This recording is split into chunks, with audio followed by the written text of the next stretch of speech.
hirap din pala, no? Ang hirap din pala yung tipong ikaw na lang ang lumalaban. Yung tipong ikaw na lang ang may gustong tumagal pa kayo. Yung tipong ikaw na lang ang gumagawa ng paraan para manatili pa siya sa'yo. Yung tipong gusto mo pa siyang makapiling hanggang dulo. Yung tipong sobrang higpit ang pagkakahawak mo sa mga kamay niya.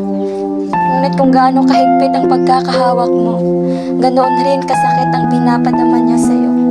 Siya'y umaayaw na, namimilit na pakawalan na, namimilit na palayain na.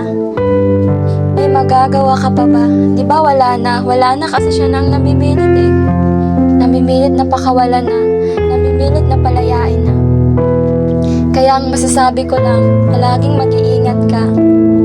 Mahal kita. Paalam na hanggang dito na lamang ang istoryang ating nasimulan.